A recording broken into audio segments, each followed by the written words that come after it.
Bonsoir. Donc vous êtes les courageux qui avaient osé venir jusqu'ici pour écouter une séance d'information sur les moyens d'arrêt du tabac. Merci d'être là. Je pense qu'il y a une majorité de non-fumeurs, c'est juste. Vous êtes venus juste pour me soutenir. Où sont les fumeurs? 3, ok. On va pas avoir trop de mal ce soir, a priori. Bon. Tout d'abord, je souhaite remercier Emmanuel Mukwege, qui n'est pas là, d'avoir permis de mettre en place ce cycle de conférences. Donc un cycle de conférences, en fait, on va organiser régulièrement, à peu près toutes les 6 semaines, différentes conférences sur des différents sujets. On a une première conférence il y a 6 semaines sur la géopolitique de l'énergie. Aujourd'hui, le tabagisme. La prochaine, en janvier, sur les intelligences. Mais je vais y revenir après, ok ? Donc, ceux qui sont là, qui habitent pas trop loin, je vous encourage à revenir régulièrement. Ceux qui habitent plus loin, vous pouvez aussi venir quand vous voulez. On communiquera les dates des prochaines conférences. Vous avez peur, les fumeurs, ou pas, de ce qu'on va parler de ce soir? Non? Vous êtes prêts? Vous êtes blindés? Ok. Il ne faut pas avoir peur. Alors, on va démarrer. Donc, on n'est pas beaucoup en même temps, donc, mais en tout cas, si vous avez un GSM, coupez la sonnerie, s'il vous plaît. C'est toujours plus agréable de pouvoir faire une conférence dans le calme. Je vais rapidement me présenter. La majorité, vous me connaissez, mais il y en a quelques-uns qui ne me connaissent pas bien, ou pas du tout. Donc, moi, je suis médecin, diplômé à l'ULB en 2005. Je suis conseiller en prévention médecin du travail, tabacologue. Tabacologue, ça veut dire formé par le FARES, donc c'est le Fonds des affections respiratoires à Bruxelles. C'est le seul endroit où on peut diplômer des tabacologues en Belgique. Alors après, j'ai fait différentes choses en médecine, mais ce n'est pas très intéressant pour vous ce soir. Je vais vous poser une question. Au niveau du sevrage tabac, qu'est-ce qu'il faut pour arrêter? Oui. Oui. Et quoi d'autre? Et ça, évidemment, si on a la volonté, les motivations, qu'on achète des cigarettes quand même, ça va être plus difficile. Donc la volonté, ça c'est très bien, bravo. Mais alors je vais préciser une chose. Parce que les non-fumeurs, il faut arrêter de casser les burnes aux fumeurs là-dessus. La volonté, on l'a ou on ne l'a pas. Il faut arrêter de dire, ouais, si tu n'arrives pas à arrêter de fumer, c'est parce que tu n'as pas assez de volonté. La volonté, on l'a ou on ne l'a pas. C'est un peu comme un interrupteur. On allume ou on éteint. La plupart des fumeurs veulent arrêter de fumer. Ce qui se passe, c'est qu'ils ont peur d'arrêter. Ils ont peur de grossir, ils ont peur d'être nerveux. Et souvent, dans le couple, c'est le conjoint non-fumeur qui disait « oui, il faut que tu arrêtes, il faut que tu arrêtes, il faut que tu arrêtes ». Il va en premier acheter des cigarettes. Je vois que ça sourit là-bas. J'ai raison, n'est-ce pas? Parce qu'on dit tu m'agaces, donc reprends ta cigarette, c'était mieux avant. On a peur de ne pas savoir gérer, on a peur d'être stressé, de ne pas être assez performant, on a peur de plein de choses. Donc, quand vous posez la question à un fumeur, est-ce que tu veux arrêter de fumer ou pas? Beaucoup vont dire non, pas trop. En fait, il y en a beaucoup qui veulent, mais ils ont peur des conséquences. Donc ils se disent, finalement, je ne vais rien faire. On va continuer à fumer, puis tant pis, un jour ou l'autre, j'aurai un déclic. J'attends le déclic, le fameux déclic. Donc la volonté, on l'a ou on ne l'a pas. Ça, c'est la première marche pour le succès. Après, on n'en parle plus. Donc dorénavant, la volonté, c'est vouloir. Si quelqu'un veut arrêter de fumer, ok, il l'a, c'est tout. On n'en parle plus. Après, bien vu, motivation. Et souvent, on confond en fait la volonté et les motivations. La volonté, c'est vouloir. Les motivations, c'est qu'est-ce qui va vous motiver à atteindre un objectif. Ça, c'est valable pour la cigarette, c'est valable pour autre chose. Pour la réussite de ses études, au niveau travail, un objectif personnel. On a la volonté, on veut faire quelque chose. Après, il faut se motiver. Et plus on a de motivation, plus on a de points d'accroche pour pouvoir avancer et atteindre l'objectif. Et ensuite, il faut la persévérance. Parce que quand vous allez avoir une mauvaise journée, vous allez rentrer chez vous, vous allez vous dire « ouais, maintenant, je suis fatigué, je ne me sens pas bien, je suis démotivé, j'ai un coup de mou, je vais quand même prendre ma cigarette, ça va me rebooster, ça va me remonter le moral. » En fait, c'est là qu'il faut avoir de la persévérance. Dans ce cas-là, ce n'est pas une question de volonté, c'est une question de motivation aussi, parce que si on va se rebaigner, se ressourcer dans ces motivations, on va se dire, oui, mais quand même, pourquoi je le fais? Je le fais pour mes enfants, pour ma santé, pour être mieux, pour ne plus sentir mauvais sur les vêtements, pour ne plus avoir une mauvaise haleine, etc. etc. Et après, c'est la persévérance, c'est vraiment se dire, ok, allez, on applique une discipline et on y va. Voilà, ça, c'est les 3 clés du succès. Alors, qu'est-ce qui rend dépendant au tabac?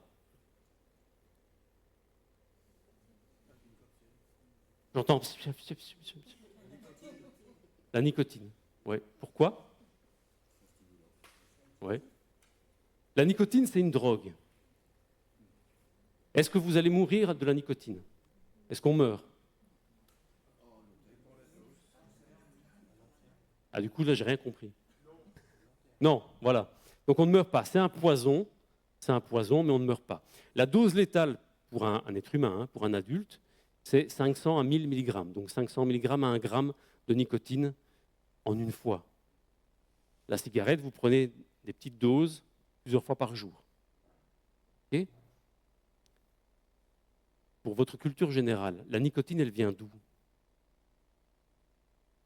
Pourquoi il y a de la nicotine dans la cigarette? C'est?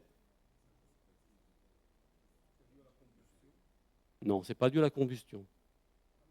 Ce n'est pas quelque chose qu'on rajoute. Donc les cigarettiers n'ont rien à voir là-dedans. C'est le tabac. La plante de tabac produit de la nicotine parce que c'est un pesticide. Alors comme c'est la molécule de la dépendance, les fumeurs, vous êtes accros à un pesticide. Mais c'est bio. Mais c'est un pesticide. Mais c'est bio. Mais c'est un pesticide. Une cigarette, pour vous dire que la dose de nicotine dans une cigarette, quand vous allez la fumer, vous allez absorber à peu près environ 1 mg de nicotine. Donc on est bien loin de la dose mortelle. Alors après, il faudrait être motivé et persévérer si vous voulez vraiment mourir avec la cigarette. Quand vous allez absorber cette nicotine, en fait, votre corps va l'éliminer. C'est un processus naturel, il va l'éliminer, c'est un toxique. Et donc la demi-vie, le temps de demi-vie de la nicotine, c'est 2 heures. Donc vous voyez sur le graphique ici, donc quand vous allez fumer ici au temps 0, vous allez prendre votre cigarette, vous allez tirer dessus, vous allez avoir un boost de nicotine dans le sang, un shoot, ça monte, et puis après, 2 heures après, vous aurez déjà la moitié de la dose que vous aurez absorbée. Donc si vous avez une cigarette, vous avez 1 mg environ, on va dire. 2 heures après, vous aurez 50 mg, 0,5 mg, donc la moitié, et puis 2 heures après, encore la moitié de la moitié, et ainsi de suite. Donc, après une journée sans fumer, on peut dire que vous avez déjà éliminé toute la nicotine de votre corps. Mais après, il faut encore ne pas fumer les jours d'après, sinon vous allez remonter. Alors, la nicotine, ça agit sur le cerveau. Hein, c'est un neurostimulant, une molécule qui va activer des zones particulières du cerveau. Et à votre avis, combien de temps ça met pour aller dans le cerveau pour activer ces zones? Ouais. Les autres, pas d'avis?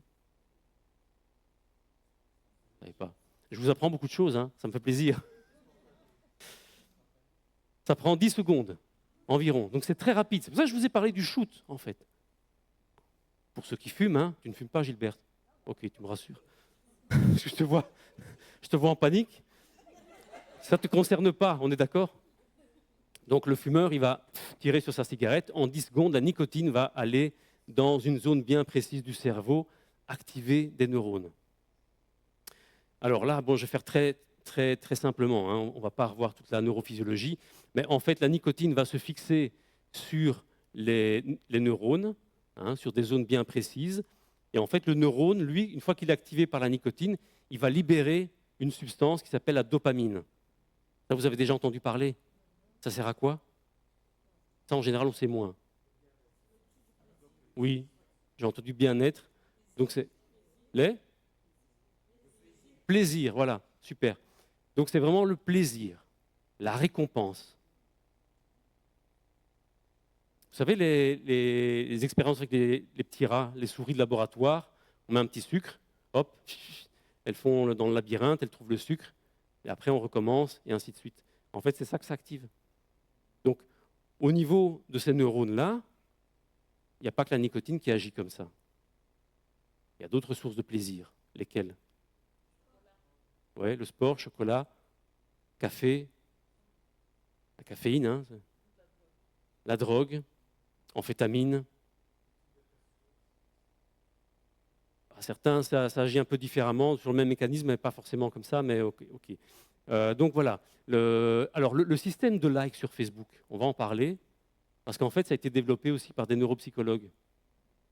Pour ceux qui sont un petit peu réseaux sociaux, quand vous postez quelque chose ou une photo, on aime bien voir qu'il y a du retour, qu'il y a un like, que ça partage, que ça discute. Eh ben, en fait, ça active le même circuit au niveau du cerveau. C'est la récompense. C'est la dopamine, ça passe par la dopamine. OK? Le sexe, le sport, on en a parlé, c'est la même chose, c'est toujours le même mécanisme. On a une récompense, on a une satisfaction, ah, ça fait du bien. Et alors en plus, quand vous faites quelque chose qui vous fait du bien, le cerveau va vous dire, fais encore, ou prends une cigarette en plus, parce que c'est encore mieux. Vous êtes avec des amis, vous allez en terrasse boire de l'alcool, l'alcool ça agit aussi là-dessus.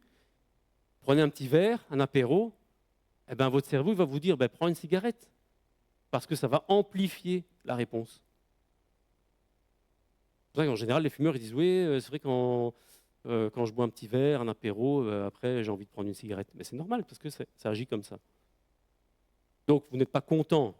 Hein, donc, vous avez des sources négatives. Vous avez des stress, des peurs, des angoisses, la peur de grossir, la peur d'être stressé au travail, avec le conjoint. Vous avez un conflit au travail avec un collègue ou votre patron. Vous recevez une mauvaise nouvelle, vous avez une amende dans la boîte aux lettres, vous vous êtes pris la tête avec votre mari. Tout ça fait que, voilà, il y a des stress, des sources qui viennent provoquer l'envie de fumer, l'envie de prendre une cigarette. Hop, tout ça, c'est des sources qui vont vous donner envie. C'est même plus vous consciemment qui pensez. Hein. Votre cerveau, en fait, il a appris à gérer ça tout seul. Ça agit en mode automatique. Il y a une contrariété, hop, ah ben, solution immédiate, je vais prendre une cigarette. Pourquoi? Parce que la cigarette va aller inhiber. Comme si elle vient avec un gros coussin, on appuie dessus sur les facteurs favorisants et ça inhibe, on se sent bien. Ah, j'ai pris ma cigarette, là, je me sens mieux. Mais après, les sources, elles sont toujours là. Donc après, une fois que l'effet s'estompe, ben, les sources, elles sont toujours là. Et en plus, pardon, j'étais trop vite. Et en plus, la cigarette, comme ça provoque le plaisir, ben, voilà, ça donne cette satisfaction et vous baignez en fait dans cette atmosphère de dopamine. Ça, c'est le mécanisme que vous devez comprendre. C'est comme ça que ça fonctionne. Alors, il y a deux mécanismes aussi qu'on appelle tolérance et dépendance. Vous voyez un petit peu, c'est quoi la différence? Tolérance, dépendance. Oui, c'est quoi? Oui. Et la tolérance?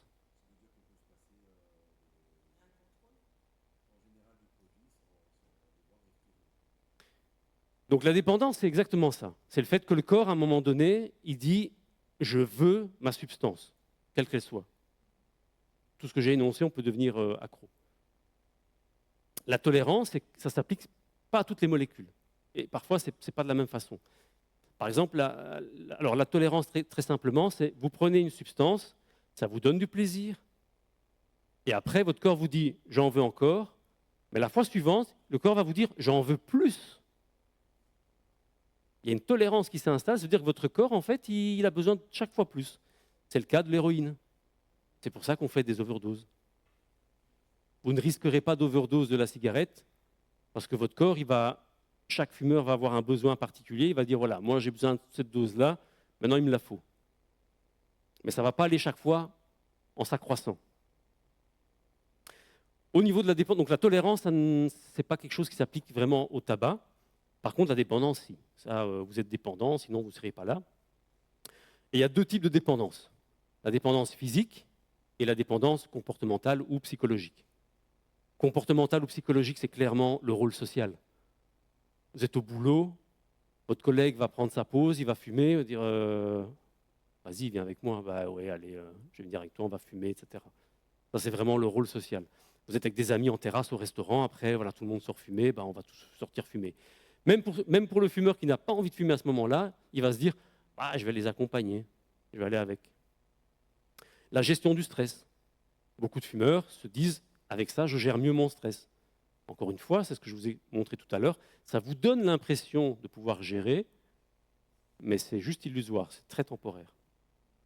Le plaisir, la détente, ben, ça va avec, hein, on gère le stress et puis après on a l'impression qu'on est bien, ou alors on le fait pour justement être encore mieux. Ça devient une habitude, donc il y a des fumeurs, ils allument même par automatisme en fait leur cigarette. Il y a des gens, une cigarette qui s'éteint, ils en allument une autre et ils ne s'en rendent même plus compte. À un moment donné, ils sont là, ils disent « Oh tiens, j'ai une cigarette en bouche ». Ça devient vraiment automatique. Et pour ce qui est du physique, bah là, c'est vraiment le manque. Comme on le voit dans les films, les gens, les drogués, là, ils sont comme ça, ils transpirent, ils sont nerveux, ils deviennent irritables, voire violents. Mais là, c'est vraiment le corps qui vous dit « J'ai besoin de ma drogue, j'en ai besoin ». Avec tous les autres symptômes qui accompagnent, troubles du sommeil, troubles de la concentration, etc. Alors, quel est le meilleur moyen, d'après vous, pour arrêter de fumer? Oui. On sent qu'il y a de l'expérience là. Donc, chaque fumeur est unique. C'est comme un hypertendu qui va chez le médecin pour se faire soigner son hypertension. Vous allez voir que le médecin ne donne pas toujours la même molécule. Même s'il y en a beaucoup qu'on retrouve de manière fréquente. On ne sonne pas toujours avec la même chose. Chaque fumeur est unique et donc il y a un suivi qui doit être personnalisé. Il faut prendre le temps de faire un bilan, connaître les antécédents du fumeur, l'histoire de son tabagisme, comment il a commencé, quand est-ce qu'il a commencé, qu'est-ce qu'il a fait, qu'est-ce qui est intervenu entre-temps, qu'est-ce qu'il a déjà mis en place pour arrêter de fumer, qu'est-ce qu'il a essayé, qu'est-ce qui a marché, pas bien marché, pas du tout marché, pourquoi ça n'a pas bien marché, évaluer la dépendance psychique, la dépendance physique, ça, il y a des questionnaires pour ça, pour évaluer. C'est indicatif, mais ça aide vraiment dans la prise en charge. Évaluer l'intoxication, évaluer les motivations et identifier les freins à l'arrêt. Qu'est-ce qui bloque à chaque fois le fumeur? Qu'est-ce qui fait qu'il va reprendre? Il y a des fumeurs qui vont dire « Ouais, moi j'ai déjà essayé 15 fois, ça n'a jamais marché ». Et pourquoi? Vous avez essayé quoi exactement? Comment? Et qu'est-ce qui a fait que vous avez repris, que ça n'a pas marché? Si on n'explore pas tout ça, en fait, on se retrouve devant un inconnu et après on va y aller à tâtons. On va faire du n'importe quoi. Quel est d'après vous le pourcentage de réussite pour un fumeur qui ne demande pas d'aide et pour un fumeur qui demande de l'aide? Quand je dis de l'aide, c'est un professionnel.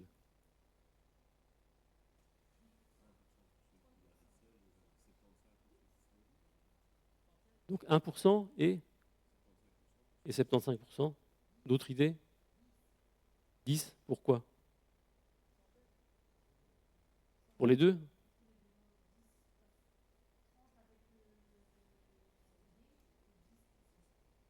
« 30 avec l'aide et 10 ». Alors, le taux de réussite sans aide, c'est 3 à 5%. C'est pas loin. À long terme,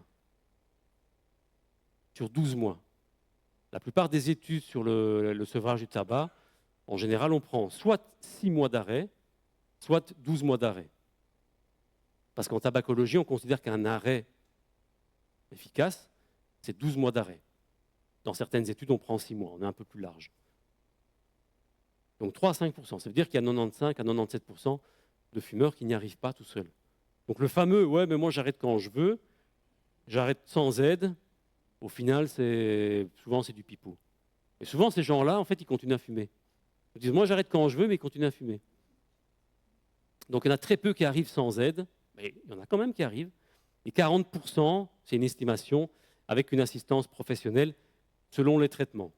Selon les traitements. Mais là, il y a des études qui sont très, très discordantes sur les chiffres.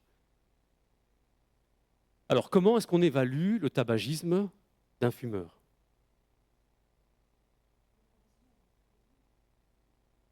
Oui, mais même vous, comment quelqu'un qui vient vous dire là je fume, comment est-ce que vous évaluez son tabagisme?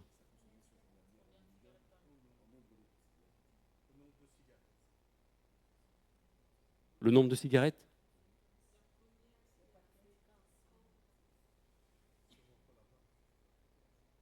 Alors, le nombre de cigarettes, le médecin qui pose la question combien est-ce que vous fumez de cigarettes par jour? 5, 6 cigarettes, ça va. 20 cigarettes, 25 cigarettes, non, ça va pas, c'est trop. C'est du pipeau, c'est bidon, ça sert à rien. Savoir, savoir combien de cigarettes on fume par jour, ça sert à rien. Je vais vous expliquer pourquoi. Ça vous choque? Ce serait pas marrant, hein. C'est bidon, le nombre de cigarettes. En fait, il faut évaluer l'intoxication au CO. Le CO, c'est le monoxyde de carbone. Qu'est-ce que ça va avoir le monoxyde de carbone là-dedans? Il se passe quoi? Le fumeur, il fait quoi avec sa cigarette? Il fait quoi? Avant. Donc, il prend une cigarette dans le paquet et il fait comme ça. Il allume. Qu'est-ce qui se passe quand il l'allume? C'est quoi? Il allume quoi? L'interrupteur? Il y a une combustion du tabac. Une combustion, ça veut dire que de chaleur, oui, ça c'est sympa encore. Ça chauffe, oui. Ça brûle, donc ça brûle. Et ça produit quoi? Il y a une combustion, donc il y a une production de substances toxiques. Vous aimez bien l'odeur du barbecue? Ouais. C'est bon les fumées, le noir là, à respirer? Ouais, directement, peut-être moins enthousiaste. Lors de toute combustion, quand vous allumez quelque chose, même si vous faites un feu avec votre sauge ou votre romarin du jardin, si vous le brûlez, vous produisez aussi du monoxyde de carbone, entre autres, et tout le reste aussi. Et le monoxyde de carbone, c'est mortel. Merci de me soutenir, j'apprécie. Donc, en fait, ce monoxyde de carbone qui est produit, on peut le doser. Comment vous allez être intoxiqué. Ça, on peut le doser. Il y a un petit appareil qui existe exprès pour doser ce monoxyde de carbone.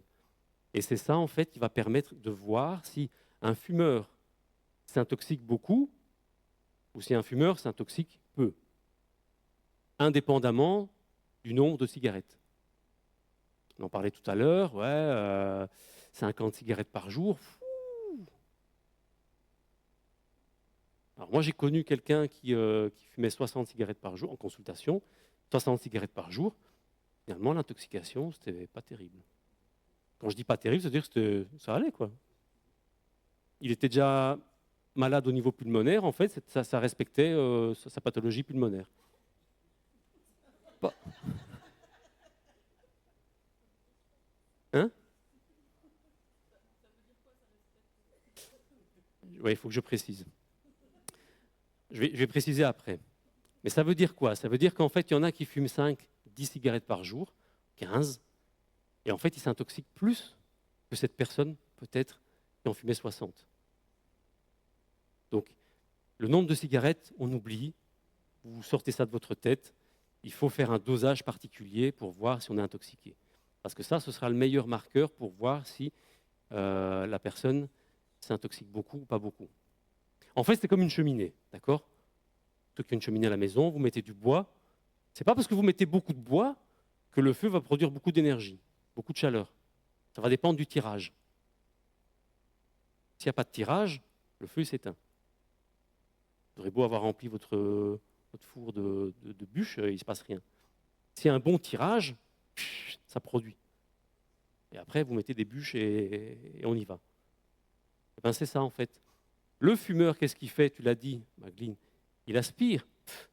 Donc, qu'est-ce qui va jouer dans l'intoxication? C'est comment il va aspirer. Si on tire beaucoup, ça fait du bien. Ou si c'est, voilà, je la pose.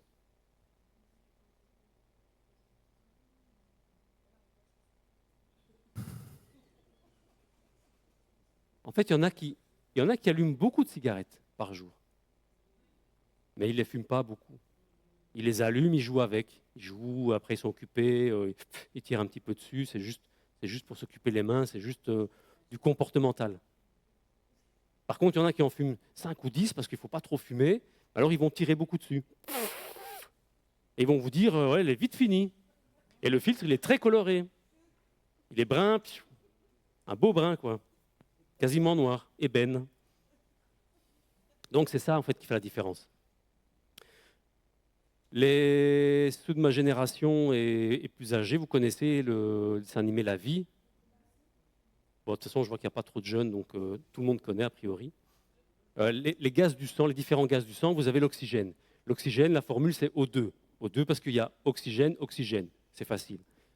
Le CO2, c'est carbone, le noir, et 2 d'oxygène. CO2, c'est facile.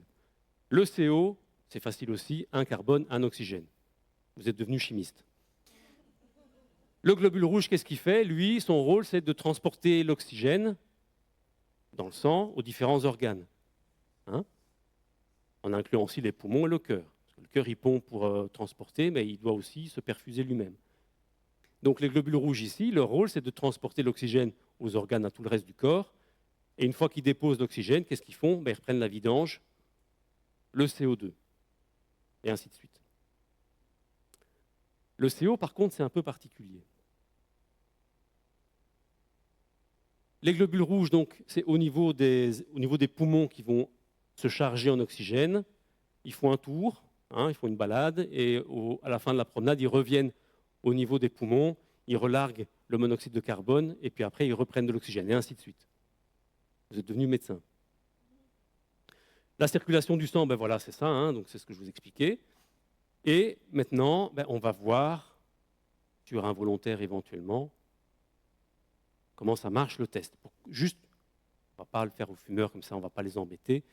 On va prendre une volontaire, juste pour vous montrer comment ça se passe, ce test, ce dosage. Nathalie, c'est à toi de jouer. Voilà.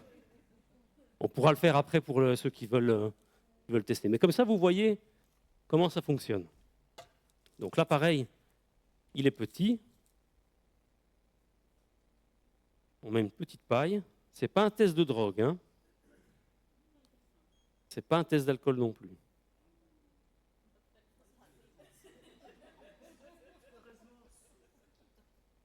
Donc j'allume l'appareil. Voilà, c'est un appareil classique. Je vais lui demander d'inspirer profondément, de bloquer pendant 15 secondes. Et au bout des 15 secondes, elle va souffler dans l'appareil. Tu es prête? Vas-y. Tu bloques. Voilà, je te passe l'appareil. On attend 15 secondes. Vous pouvez parler entre vous. Vous pouvez aller sortir fumer une cigarette.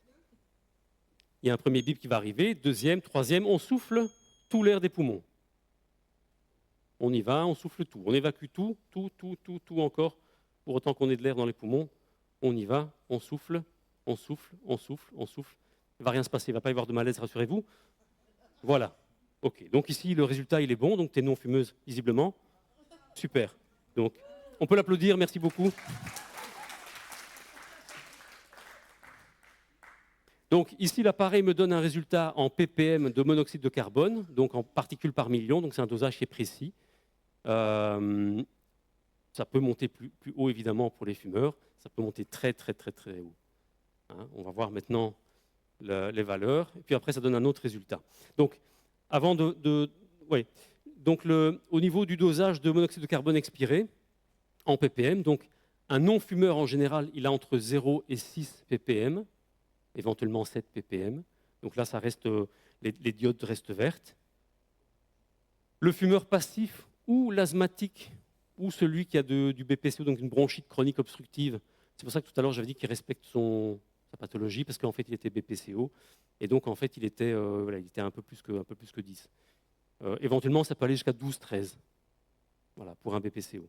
Un emphysémateux, etc., et ça peut aller jusqu'à 12-13. Là, ça commence à faire bip, bip. Là, pareil. Un petit fumeur, jusqu'à 20 ppm de ces monoxydes de carbone, là, ça fait bip, bip, bip, bip. Voilà, ça va jusqu'à 20 ppm.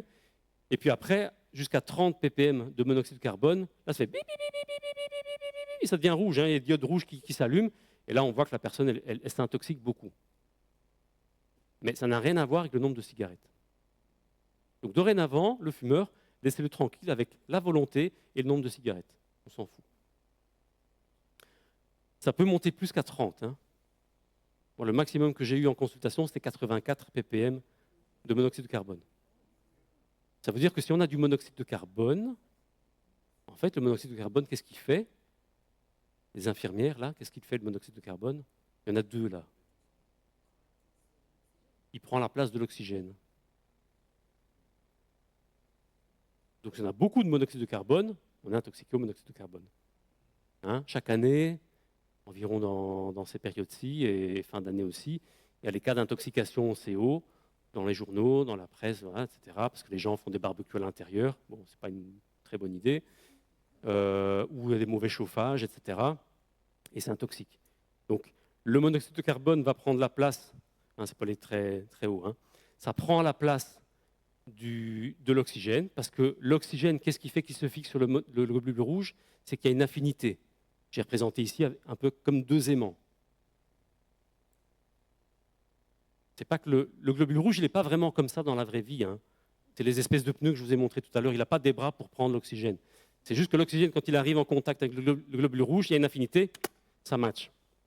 Comme sur Tinder. Ceux qui rigolent, c'est ceux qui connaissent. Je vous ai repéré. Mais le monoxyde de carbone, lui, il a une affinité qui est 240 fois plus forte que l'oxygène. Donc ça veut dire qu'une fois qu'il y a du monoxyde de carbone, en fait, il va prendre la place, il va pousser l'oxygène, il va prendre la place sur le globule rouge. Et une fois qu'il fait ça, l'oxygène ne peut plus se fixer sur ce globule rouge. Et donc au plus vous êtes intoxiqué, au plus vous avez du sang, des globules rouges qui sont chargés en monoxyde de carbone. Ça ne sert à rien. Au niveau efficacité, ça ne sert à rien. Donc quelqu'un qui a une intoxication très forte, il peut aller jusqu'à 8-10% de globules rouges chargés en monoxyde de carbone. Heureusement, là aussi, il y a un temps de demi-vie. Ça veut dire que le corps il va quand même éliminer ce monoxyde de carbone. Malgré la forte affinité, le globule rouge il peut se débarrasser à un moment donné. Mais la demi-vie, elle est de 5 à 6 heures. Ça veut dire que pour avoir la moitié de la dose, eh ben, il faut attendre 5 à 6 heures. Donc vous êtes à 30 ppm de CO. Après 5-6 heures, vous êtes à 15. Après 5 à 6 heures, donc après 10 à 12 heures, vous êtes à 7,5, et ainsi de suite. Mais là aussi, une journée sans fumer, vous vous débarrassez de la nicotine, vous vous débarrassez de l'intoxication au CO. Mais si le lendemain vous refumez, c'est reparti. Ce qu'il faut savoir, c'est que, là je vais vous donner un terme technique, on va parler de corrélation linéaire. En fait, tout simplement, c'est statistique.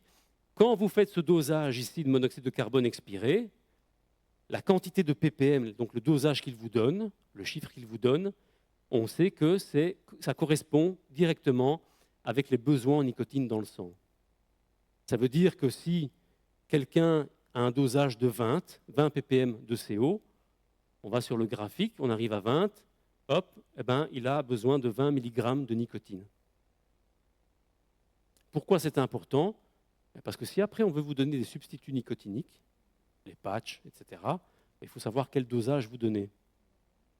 Parce que les substituts nicotiniques sont en vente libre en pharmacie. Vous vous présentez chez le pharmacien, dites voilà, moi je fume 15 cigarettes par jour. Le pharmacien va vous dire toi tu travailles en pharmacie, tu as déjà conseillé pour ça. Donc tu fais ça. Ouais, mais ça veut dire que quelqu'un qui a un dosage à 50 ppm de CO, ça veut dire qu'il faut 50 mg. Et c'est quoi le plus haut dosage de nicotine en patch? Non, c'est 25. Chez Nicorette, c'est 25. 25, tu es juste à la moitié. C'est pour ça que parfois il en faut 2, ou 1,5, éventuellement on peut en couper en 2. Et c'est pour ça qu'il y a beaucoup de fumeurs qui vont vous dire moi les patchs j'ai déjà essayé, ça ne marche pas, j'ai toujours envie de fumer. Si on a toujours envie de fumer, ça veut dire que... Qu'est-ce qui se passe?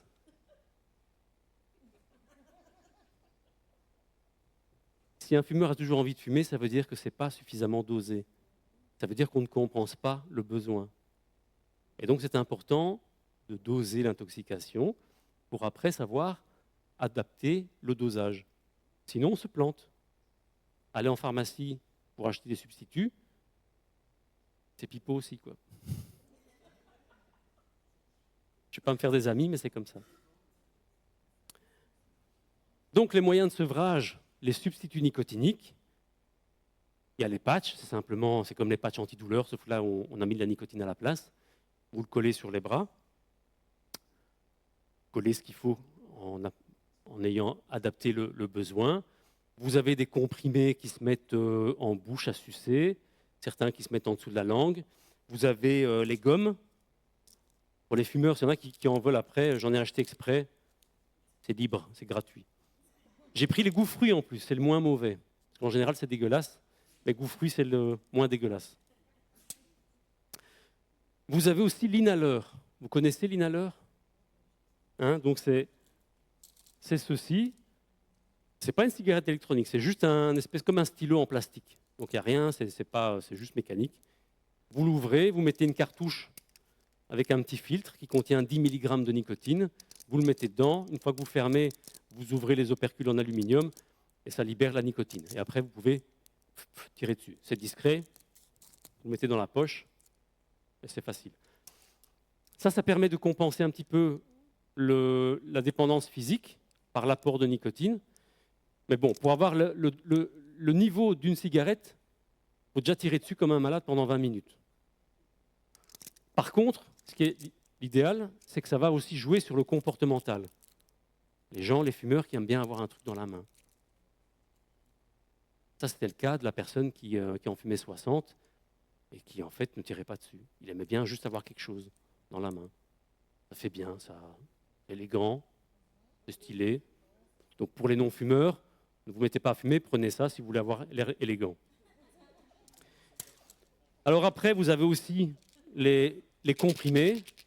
Il y a différents dosages. Ici, il y a du 2 mg, il y a du 4 mg. Il faut considérer que si vous prenez un de 2 mg, vous absorberez à peu près 1 mg de nicotine. Donc vous n'allez pas absorber la quantité qui est écrite dessus. Vous prenez un 4 mg, ça équivaut à 2 mg. Absorbé, d'accord? Donc ça, en général, voilà, ça peut être un petit plus durant la journée. Si vous sentez que là, je commence à avoir envie de fumer, on peut prendre un petit comprimé en plus. Alors, en France, il y a un spray nasal, mais il n'existe pas en Belgique, donc j'en parle pas. Par contre, vous avez le vaporisateur. C'est uniquement chez Nicorette. Je ne fais pas de pub, je ne suis pas payé de toute façon. Mais vous avez une vaporisation. Voilà.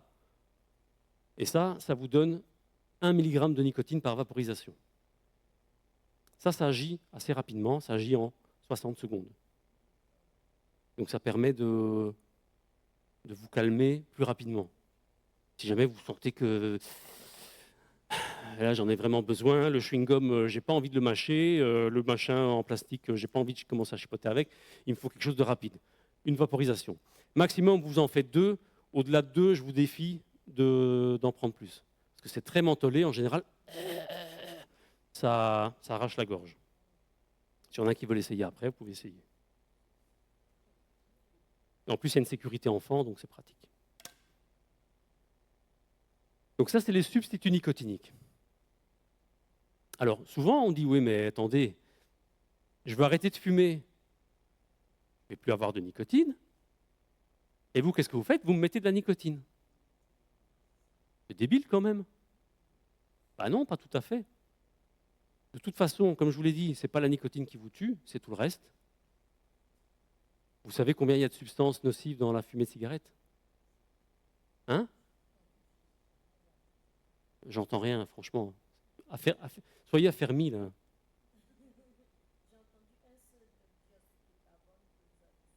Ok, toi, tu ne connaissais rien d'autre. Ok. Il y a mieux? 70, 500, qui dit mieux? Qui dit mieux? Oh, mais combien plus? Combien? 71? 502? 1000? Il y a entre 5000 et 6000 substances nocives dans la fumée de cigarette. Dans la fumée de cigarette. Ce n'est pas quand vous achetez votre paquet de cigarettes qu'il y a 5000 substances nocives. Qu'est-ce que je vous ai dit? C'est que puisque vous allumez, vous allez brûler, il y a de la combustion de substances organiques va produire de nouvelles substances, des composés nocifs, et parmi ces composés nocifs, des composés aussi cancérogènes. Non pas tous cancérogènes, mais il y en a déjà quand même pas mal. Donc les fumeurs qui disent « oui, mais moi je cultive mon petit tabac dans mon jardin, c'est bio, et donc c'est moins nocif ». C'est bidon. Parce que vous pouvez même fumer vos cigarettes, vous prenez du simple papier non blanchi au chlore, hein, vous faites une cigarette avec ça, c'est la même chose.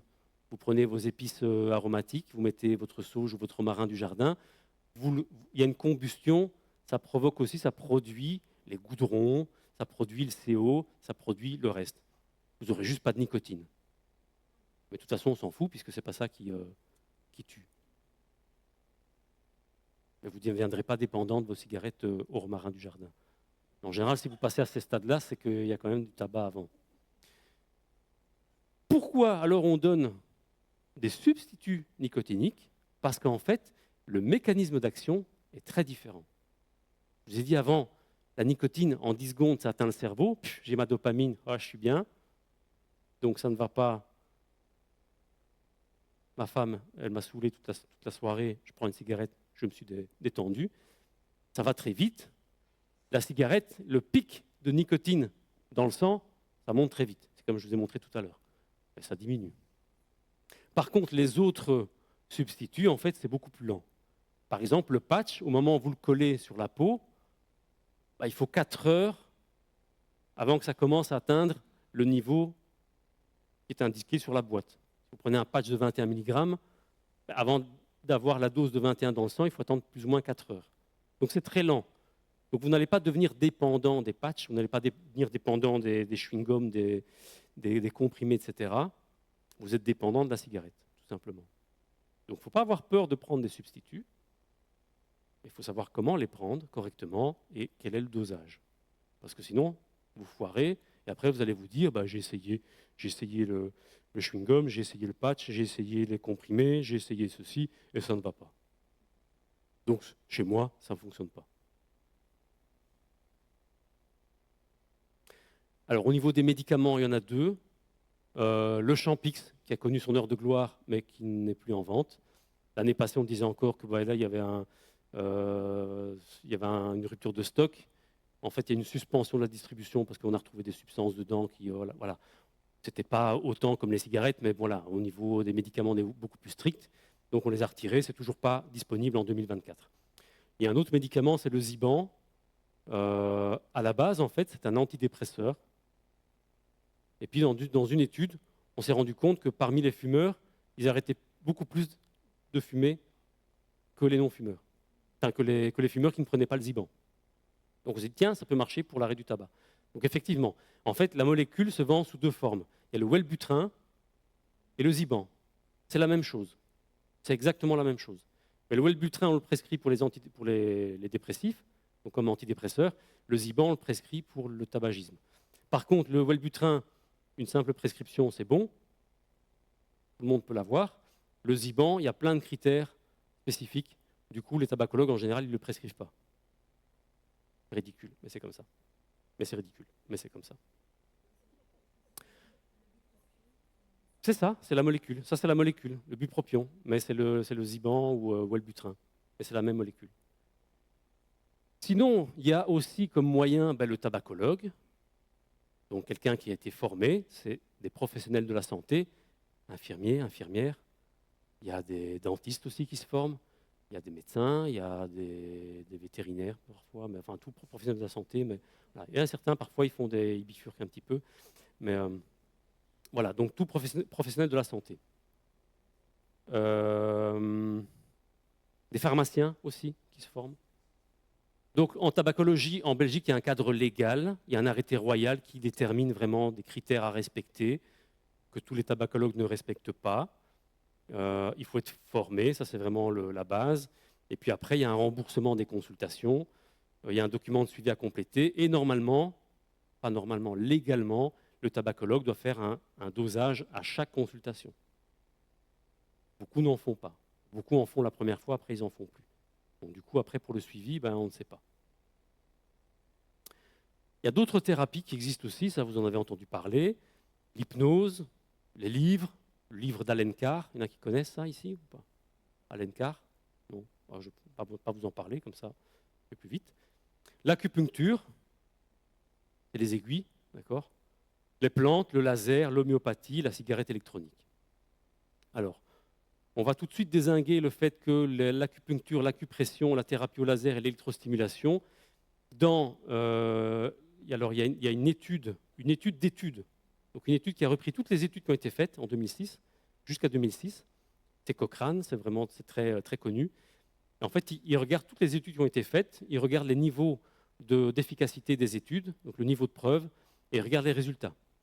En fait, ils ont dit, il n'existe aucune preuve claire qu'elle soit efficace, donc ces thérapies-là, pour arrêter de fumer.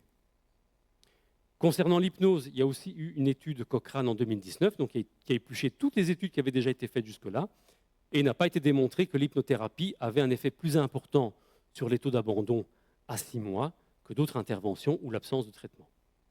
Donc, ça ne veut pas dire que vous ne pouvez pas essayer, vous pouvez faire tout ce que vous voulez, vous pouvez vous mettre un caillou dans la chaussure si ça vous rappelle de ne pas fumer, mais au niveau efficacité, on ne peut pas vous dire que c'est efficace.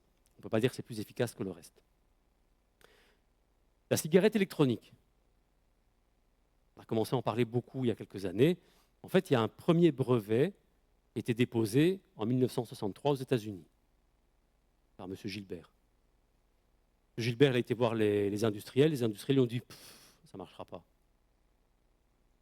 Alors après, il y a un Chinois, en 2003, il voulait aider son beau-père à arrêter de fumer. Il a créé une cigarette électronique.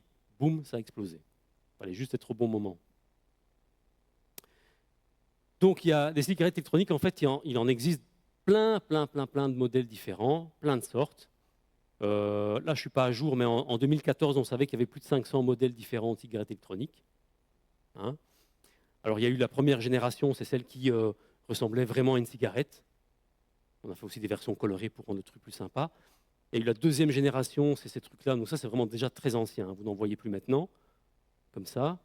Ça ressemblait un peu à une cigarette, mais voilà, c'était déjà un peu plus électronique. Et puis, il y a eu la troisième génération, des gros boîtiers avec un petit écran LCD. Vous savez régler la température. Bon, ça ressemble déjà à des trucs un peu sophistiqués, genre sabre laser. Et puis, à la quatrième génération, donc c'est des troisième génération, mais encore plus sophistiquées. Vous pouvez régler la température, la fréquence, le voltage, etc. etc. Donc ça devient vraiment très technologique.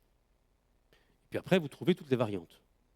Il y a la chicha électronique, le joint électronique, le cigare électronique, la pipe électronique. Pourquoi pas? Comme cadeau de Noël. Donc, comment fonctionne la cigarette électronique? De base, vous avez la batterie, puisque c'est électronique. Vous avez un microprocesseur qui va réguler la chaleur. Vous avez un capteur qui détecte les aspirations. Il y en a certains, avant, les anciens, il fallait appuyer dessus avant d'aspirer. Et puis maintenant, en fait, il suffit juste de tirer dessus, ça détecte directement la dépression, et puis après, ça s'enclenche. Et puis, vous avez une résistance qui va chauffer le liquide. Donc, vous mettez le liquide dedans, que vous voulez. Et puis après, ce liquide est chauffé, ça fait l'espèce de fumée. Ce n'est pas de la fumée, c'est de la vapeur. Hein? Et vous avez l'embout, forcément, pour poser vos lèvres dessus. Alors, qu'est-ce qu'il y a dans les liquides de cigarettes électroniques? En fait, vous retrouvez du propylène glycol, principalement. Attention, ce n'est pas l'éthylène glycol. Donc, l'antigel que vous mettez dans la voiture, c'est de l'éthylène glycol, ce n'est pas du propylène glycol. C'est à peu près la même molécule, sauf que l'éthylène glycol, au mieux, vous devenez aveugle, au pire, vous mourrez. Le propylène glycol, c'est un additif alimentaire. Le propylène glycol, vous en retrouvez dans vos aliments à la maison. C'est le E1520. C'est un humectant, ça rend humide en fait. Dans les machines à fumer, dans les boîtes de nuit, c'est du propylène glycol. Donc les cigarettes électroniques, en fait, c'est une petite boîte à faire de la fumée de boîte de nuit. Voilà. C'est pour ça que ça fait la vapeur. Alors après, vous trouvez de la glycérine, vous trouvez de la nicotine un petit peu, ça dépend si on prend avec nicotine ou pas. Il y a un peu d'eau, un peu d'éthanol. L'éthanol, c'est l'alcool. Hein, c'est juste pour éviter qu'il y ait des bactéries qui se prolifèrent dans votre liquide. Il y a des parfums, des additifs, ça va jusqu'à 8%, et il y a des impuretés après. Bon, voilà, on trouve toujours quelques traces de une chose ou l'autre. Ça, c'est la composition générale. Alors, quand il y a eu l'introduction des cigarettes électroniques, il y a eu pas mal d'accidents qui sont survenus, parce qu'au début, les cigarettes électroniques, c'était un peu de l'à peu près. Et puis après, beaucoup, en fait, allaient en acheter aussi sur Internet. Si vous achetez sur Internet, ça vient d'où? De Chine. Et donc, forcément, ce n'est pas toujours la même qualité. Ça dépend. Si on cherche le moins cher, vous aurez aussi le moins bon. Donc, il y avait beaucoup d'accidents parce que les gens chipotaient avec leur cartouche et puis ça dégoulinait sur les doigts. Il y avait de la nicotine aussi, avec d'autres substances sur les doigts. Les enfants les chipotaient aussi, donc il y avait beaucoup d'accidents avec les enfants, beaucoup qui impliquaient les enfants. C'était plus d'un accident sur deux dans les centres antipoison américains. Donc en septembre 2010, il y avait un appel par mois d'accidents, en cas de soucis avec la cigarette électronique. 4 ans après, ils avaient 200 fois plus d'accidents avec ce genre d'appareil. Bon, maintenant, c'est un peu plus sophistiqué, mais il peut toujours y avoir ce genre de soucis. Après, il pouvait y avoir des soucis au niveau de l'ingestion, comme je vous dis, contact cutané avec les yeux, la bouche, nausées, vomissements, irritation. Alors, quels sont les risques? Et ça, je vais dire, ça vaut aussi pour la cigarette, hein, mais ça vaut aussi pour la cigarette électronique, puisqu'il y a en fait, on va chauffer, mais si vous ne chauffez pas suffisamment bien, vous risquez en fait de surchauffer et donc de produire des substances toxiques, notamment le formaldéhyde. Le formaldéhyde, c'est le formol, etc. Plein d'autres substances en fait qui peuvent être classées cancérogènes ou moins cancérogènes. Donc le fait de brûler une substance organique, même la feuille de basilic, vous la séchez, vous la brûlez, vous allez produire aussi ces substances-là. Donc, si vous mettez des sambons, les tiges et les baguettes parfumées à la maison, avec de l'encens, vous allez retrouver tout ça aussi. Encens. Ou des trucs, des bougies parfumées. Les bougies parfumées, vous allez trouver ça aussi dedans.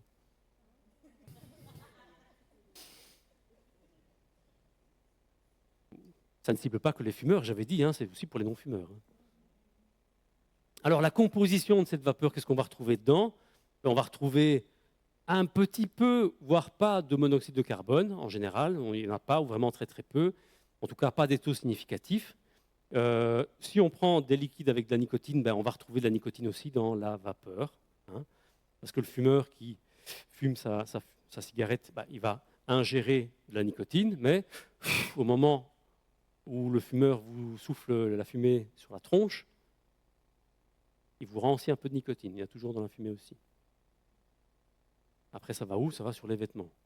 Donc, les gens qui vous disent « je vais fumer dehors, pas contaminer bébé », après on revient avec la fumée sur les vêtements, et après il y a un contact cutané aussi. Et alors il y a ce qu'on appelle le tabagisme passif avec la cigarette électronique, avec un impact sur la santé, mais évidemment qui est moindre, qui est moins fort qu'avec la cigarette classique. Donc il y a quand même des petites choses, mais c'est quand même beaucoup moins. Beaucoup moins. On retrouve des particules fines. Particules fines, souvent on parle de PM5, PM10, PM2,5 dans la pollution.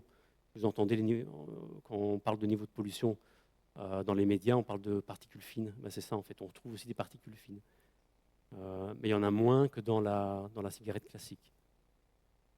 Et puis, etc. Donc après, il y a différentes substances qu'on peut retrouver, mais c'est vraiment très très minime. Je vais juste vous faire une comparaison ici. Quand on regarde une famille de molécules qui s'appelle nitrosamine, nitro parce qu'il y a de l'azote dedans, vous prenez la Marlboro Full, ici Full ça veut dire la Marlboro classique, le NNN, la substance NNN, vous avez 2900 en quantité de cette substance. Par contre, vous prenez la cigarette électronique, vous avez 3,87. Donc oui, il y a des choses pas bonnes dans la vapeur de cigarette électronique, mais ce n'est pas au même niveau que la cigarette classique. D'accord? Il faut quand même faire un comparatif adéquat. Dans la composition de la vapeur, il y a différentes études qui ont étudié ça. Donc on retrouve différentes substances, comme je vous ai dit. Mais il faut faire attention parce que les études aussi, ça va dépendre quel type d'étude, comment on la réalise, quelle est la méthodologie, qu'est-ce qu'on analyse exactement. Et comment on va analyser? Quelle machine on va utiliser pour analyser telle substance? Et après, ça peut donner des différences au niveau des études. Et puis après, il faut aussi faire attention au type d'appareil. Puisqu'il y a plus de 500 appareils qui existent, qu'est-ce que vous prenez? Vous ne comparez pas la même chose. Le principal risque dans la cigarette électronique, pas la nicotine, ce n'est pas le propylène glycol, ce n'est pas le reste, ce n'est pas la vapeur, etc. En fait, ce sont les additifs. C'est les parfums. Pourquoi? En 2014, on a répertorié plus de 7000 parfums différents. Alors, vous avez banane, kiwi, tous les fruits, tous les trucs cuir, tous des parfums très très différents. Et les Américains, en fait, ils adorent une chose, c'est le parfum beurre. Ceux qui ont déjà été aux États-Unis, les Américains mettent du beurre partout. Ils adorent le goût beurre, ou fromage. En fait, l'additif alimentaire pour donner le goût beurre ou fromage, c'est le même additif, c'est ce qu'on appelle le diacétyl. Je vous épargne le nom compliqué, mais c'est le diacétyl. Donc aux États-Unis, vous allez pouvoir trouver, vous pouvez aller acheter en magasin les popcorn, butter popcorn, popcorn au beurre, ou beurre. L'additif qu'on met dessus pour donner le goût beurre, c'est le même qui donne le goût au yaourt aussi, la saveur yaourt. Quand vous achetez des yaourts, il y a un additif yaourt, il y a un arôme yaourt dedans. Ok, faut le savoir. Non, panique. En fait, cet additif-là, quand il est consommé par voie digestive, il n'y a aucun problème. Vous mangez cet additif, donc le diacétyl, c'est ce qui donne la saveur, l'arôme beurre, fromage, yaourt et caramel. C'est le même additif. Quand vous en mangez, pas de souci pour la santé.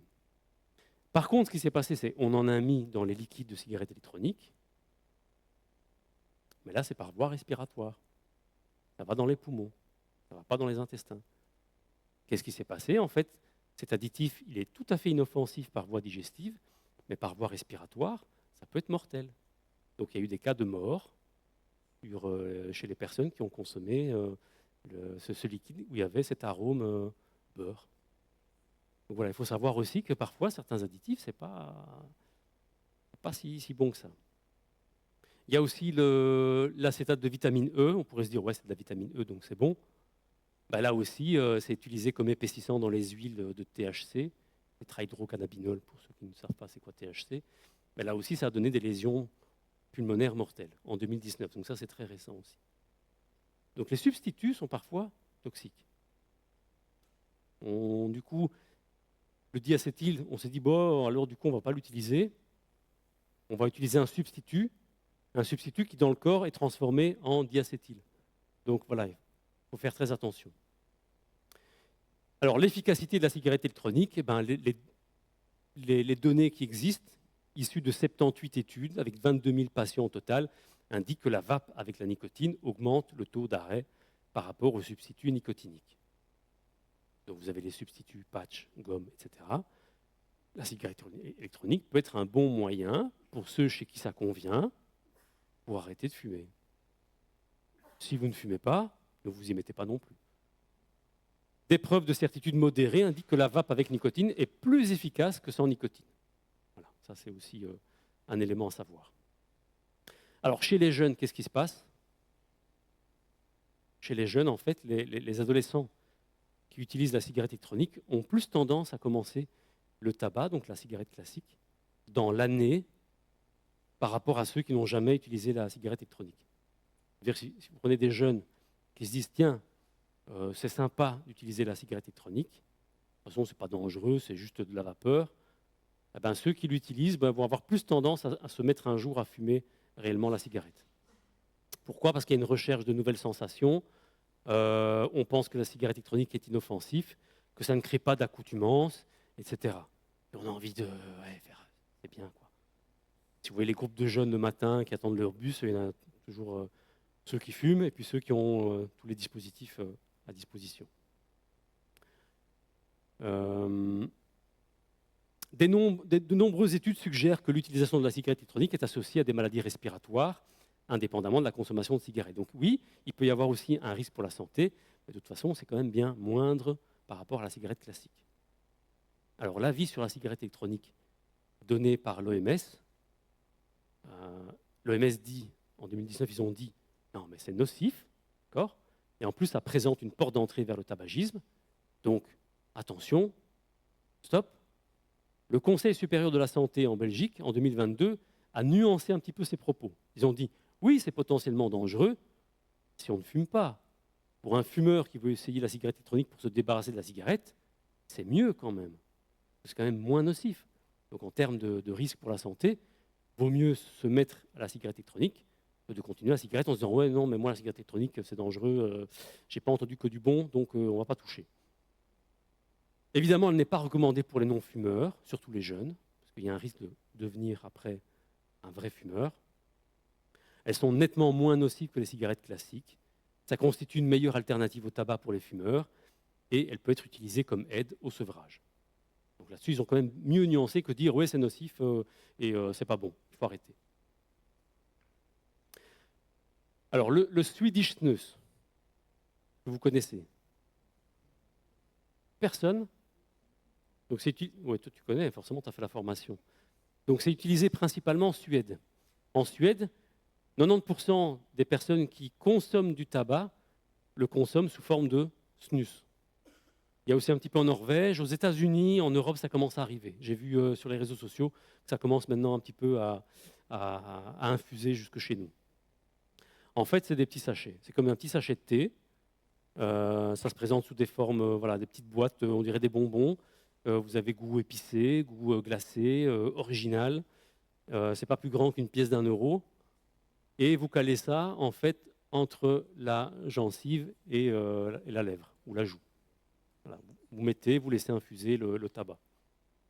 Bon, ça casse un petit peu le mythe de la belle suédoise, parce qu'après, forcément, sur les dents, c'est pas très joli.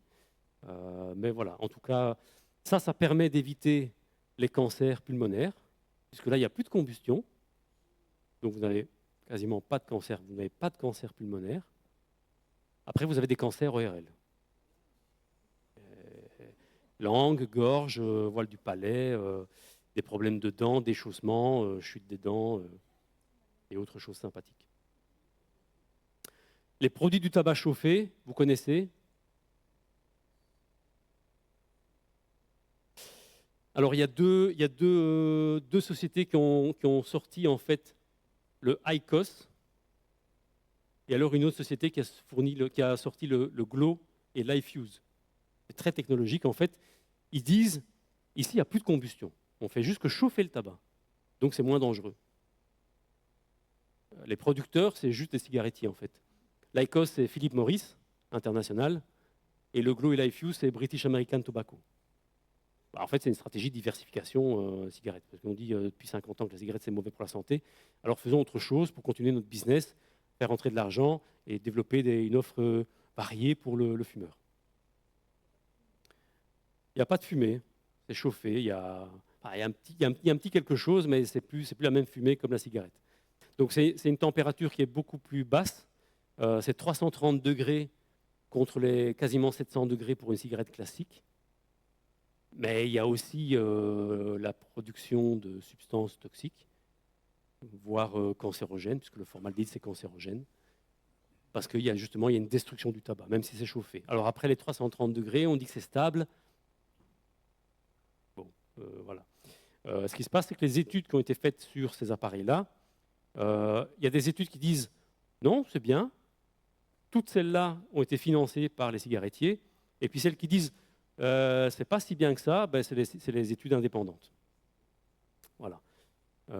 Donc ils disent que ces produits de tabac chauffé délivrent 30% de nicotine en moins qu'une Marlboro. Visiblement, donc c'est quand même moins de risques, mais attention, il faut quand même savoir ce qu'on utilise. Et puis il y a un taux de particules fines qui est quand même 2 à 4 fois moins important que la cigarette. Le taux de particules fines avec les produits de tabac chauffé est 2 à 4 fois plus important que la cigarette électronique.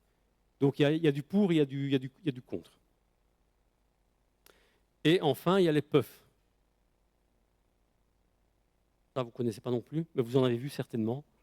En fait, ça ressemble à ça, en fait. C'est des dispositifs jetables. Ça marche du tonnerre chez les jeunes. Pourquoi? Parce qu'en 2020, il y a eu une vidéo qui a été virale sur TikTok, et les jeunes, ils se sont lancés là-dedans. Il y a plein de goûts différents. Il y a pêche citron, crème glacée coco, menthe fraîche, marshmallow, fruits rouges, choco noisette, Milka, et plein d'autres, hein. En plus 5 plus 1 offert. Donc il y a barbe à papa aussi, orange glacé, voilà, c'est sympa. Mais il y a des différents taux de nicotine qui sont disponibles. Et en fait, c'est visé spécifiquement les jeunes. On leur dit, voilà, ça c'est sympa, c'est pas dangereux, pas trop dangereux, c'est cool. Et en fait, ben, qu'est-ce qui va se passer? Ben, c'est comme la cigarette électronique. On commence par ça et puis après, ben, on va se retrouver à fumer une vraie cigarette parce que c'est un cheminement un peu logique. Heureusement, il y a une interdiction en janvier 2025 qui va arriver en Belgique sur ces cigarettes électroniques jetables. Alors il faut savoir aussi que ça peut entraîner un risque accru de lésions pulmonaires, hein, et une exposition potentielle à des substances cancérigènes. Bon, voilà. Donc de toute façon, en janvier, c'est fini. Mais les gens iront s'en procurer en France, évidemment. Si à Pérué, c'est facile. Donc passez les commandes. Je vais terminer par Jacek Olczak. Vous connaissez? Non? C'est le nouveau patron depuis quelques années de Philip Morris. Avant, il y avait André Calantzopoulos. Il avait une tête aussi sympa. Ce monsieur, en fait, il possède plus de 40 000 unités d'actions Philip Morris, donc de sa propre boîte, donc pour une valeur de 33 millions de dollars. Au cours des 14 dernières années, il a vendu des actions Philip Morris d'une valeur de plus de 4 millions de dollars. Et annuellement, il gagne 12 millions de dollars en tant que directeur d'exploitation. C'est? Ah, on va y revenir sur ça. Ouais, mais ça va, quoi. L'État... non, je pense que lui ne fume pas. Il a intérêt à vivre le plus longtemps possible parce qu'il a des actions, hein, quand même. Donc 12 millions. Hein. Bon, le salaire de base, ça tourne toujours autour de 6 ou 8 millions de dollars. Puis il y a les frais de représentation, il y a les primes de fin d'année, primes en fonction des chiffres qu'on fait durant l'année, etc. Et donc on atteint 12 millions. Alors qu'est-ce que ça rapporte réellement le tabac en Belgique? Parce que ça, c'est souvent le fumeur, à la fin, il dit oui, mais quand même, si l'État voulait vraiment qu'on arrête de fumer, eh bien, ils arrêteraient de gagner de l'argent sur notre dos. Ça, c'est les chiffres les seuls que j'ai trouvés. Je n'ai pas trouvé plus récents. J'ai encore fouillé, mais c'est les seuls que j'ai. Les recettes en 2010 étaient estimées à 2,62 milliards d'euros de recettes avec le tabac, les produits du tabac, cigarettes principalement. Donc à peu près 3 milliards d'euros de recettes. L'État. Évidemment, quand vous achetez des cigarettes, vous avez la part du cigarettier, forcément il faut qu'il gagne de son argent. Vous avez le buraliste, hein, celui qui vend les cigarettes qui prend une petite partie. Vous avez les taxes et puis vous avez d'autres frais. Les coûts en assurance maladie en 2012 est estimé entre 3,5 à 4,35 milliards d'euros. Ça coûte plus parce qu'après, les maladies que ça entraîne. Il faut savoir qu'un fumeur, en général, on estime, ce n'est pas toujours le cas, là aussi vous allez me sortir les exemples vraiment typiques, on estime qu'un fumeur, il va perdre 10 ans de vie. Donc une durée de vie, en Belgique, l'espérance de vie, elle tourne autour de 80 ans, plus les femmes que les hommes. Elles font le ménage et tout, elles sont plus actives. Mais un fumeur, en disant, moi je fais le ménage chez moi, donc moi je suis tranquille. Le fumeur, c'est 10 ans de moins. Alors après, là-dessus, ils vont me dire, ouais, mais de toute façon, à quoi ça sert d'arriver à 70 ans et puis d'être brinque-ballant, etc. On n'est pas tous brinque-ballants, hein, effectivement. 10 ans de moins, et en plus, vous avez 10 ans de maladie en plus. 10 ans de maladie en plus, ça veut dire quoi? Ça veut dire que vous êtes malade, vous avez des problèmes respiratoires, vous devez aller en consultation, vous devez prendre des médicaments, vous devez faire des examens, radio, scanner, etc. Peut-être vous balader avec la petite bonbonne d'oxygène pour certains, et donc vous perdez quand même. Vous êtes perdant sur toute la ligne. Donc les excuses du genre oui, mais bon, etc. Non, en fait, ça ne tient pas. Malheureusement, ça ne tient pas. J'aurais voulu en trouver, mais je suis désolé. Il n'y en a pas. Votre plan Vous vous dites, ouais, ça y est, cette fois-ci, c'est pour ça que j'ai demandé, enfin, j'ai programmé la séance ici d'information en novembre. En général, les bonnes résolutions, ça vient au Nouvel An. Votre plan au Nouvel An, ce sera de vous dire, OK, 1er janvier, j'arrête de fumer, ou lundi, j'arrête de fumer, ou j'ai déjà arrêté de fumer la semaine passée. Voilà, ça, c'est mon plan, on y va. Et en fait, la réalité, comme pour tout défi dans la vie, ben, c'est qu'à un moment donné, il va y avoir des rechutes, il va y avoir des difficultés, ça va être difficile. Donc, il faut impliquer aussi la famille, il faut impliquer les collègues, il faut impliquer le conjoint. Si vous êtes deux à fumer dans le couple, dans la famille, s'il n'y en a qu'un seul qui arrête, il y a moins de chances de réussite. Donc il faut que le mieux, c'est que les deux arrêtent en même temps. Après, vous allez vous bouffer le nez et puis on reprend. Mais on a vu toutes les aides. Hein. Mais ça va être difficile. Mais il y a toutes les aides. Donc la réalité, c'est pour ça qu'il faut se motiver absolument. Donc il faut travailler, il faut se préparer. Si vous vous dites en 2025, je vais courir les 20 km de Bruxelles, je suppose que vous n'allez pas vous pointer le jour des 20 km et vous dire, OK, cette fois-ci, je vais faire mes 20 km. Vous allez vous dire, je vais quand même tester un petit peu si j'arrive à faire mon 2 km. Et puis vous arrivez comme ça. Donc vous vous préparez. Alors certains y arrivent tout d'un coup, tant mieux. Ce n'est pas interdit, on peut essayer. Mais le mieux quand on arrête, quand on a l'idée, on a la volonté d'arrêter de fumer, qu'on a les motivations et qu'on veut tout mettre en place pour arrêter de fumer, c'est qu'on se prépare avec un professionnel. On fait son bilan, on regarde, voilà quelle est mon intoxication, qu'est-ce que je vais avoir besoin pour adapter le dosage, est-ce que je vais prendre finalement ou pas les substituts, est-ce que je vais m'orienter sur la cigarette électronique, ou est-ce que je fais autre chose, ou j'utilise un autre moyen, ou je combine plusieurs choses.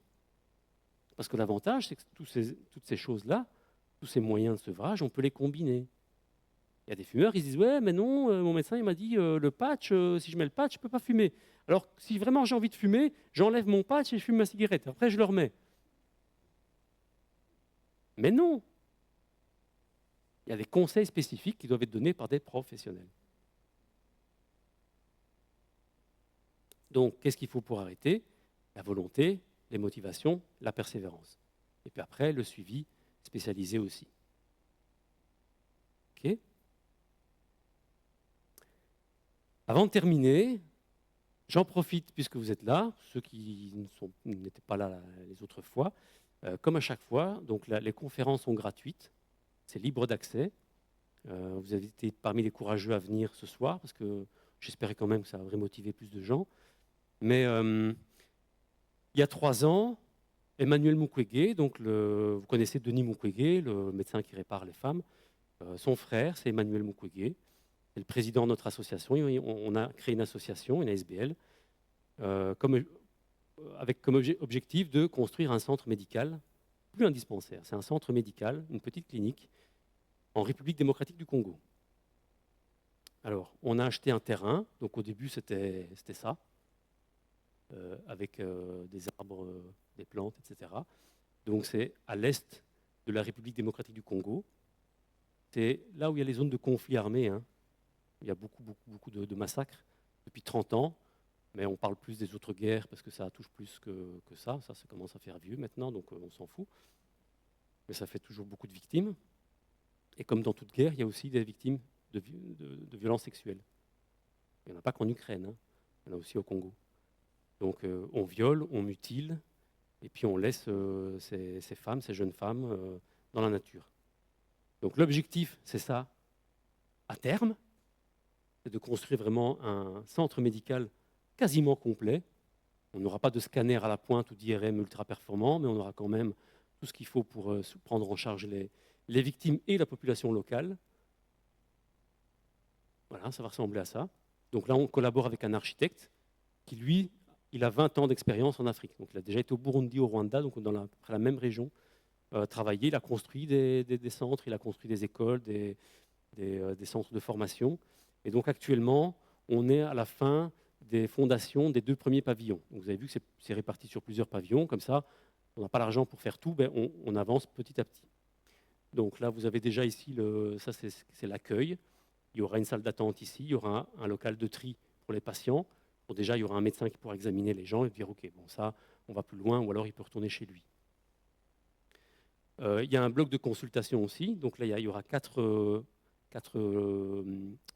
locaux de consultation, gynéco, psychologie, kiné, on peut faire toutes sortes de choses. Donc pour l'instant, on est arrivé ici, cette année-ci, à terminer les fondations de ces 2 premiers pavillons. L'étape suivante, qu'on va commencer tout prochainement, parce qu'on vient maintenant d'acheter... L'étape suivante, c'est de construire les murs, donc les fondations. Après, on fait les murs hors sol. Pour les murs hors sol, il nous faut des briques. Il y a des producteurs de briques dans le coin, mais les briques ne sont pas de très bonne qualité. Alors, si on veut quelque chose de durable dans le temps, et pas devoir faire des rénovations dans 2 ou 3 ans, en tout cas 2 ou 3 ans après quand ce sera mis en place, on a intérêt à avoir une brique qui tienne le coup. Parce que les gens qui donnent de l'argent pour ça, on a envie que cet argent soit bien investi. Donc, on vient d'acheter la semaine passée 2 moules à briques, donc 2 presses mécaniques pour vraiment presser des briques avec les mêmes dimensions bien compactées, avec des mesures vraiment très précises et que ce soit le plus régulier possible. Donc ça, on en a acheté 2 pour $700 et donc on va commencer à produire les briques. Maintenant, il faut trouver on va faire une convention parce que ces moules, c'est nous qui les finançons. On va les donner à une briqueterie et eux, après, ils pourront aussi produire des briques. Donc ça a aussi un sens, ça a aussi une action pour le développement local, donc pour qu'eux puissent aussi se développer. Et on devrait produire à peu près 1000 briques par jour. Ça, c'est l'équipe en place. Donc il y a un entrepreneur et il a son équipe d'ouvriers. Donc on les a équipés, c'est nous qui avons envoyé les casques, les chaussures, les vêtements, tout ça. Donc on les a équipés comme un chantier standard européen. Le standard de notre chantier, c'est les mêmes standards européens. Ce n'est pas parce qu'on le fait en Afrique qu'on va se dire, bon, ça va, on va pas mettre d'argent sur ça. De toute façon, c'est des petits Africains, ils sont déjà contents que les $2 qu'on leur donne par jour. On les paye $5.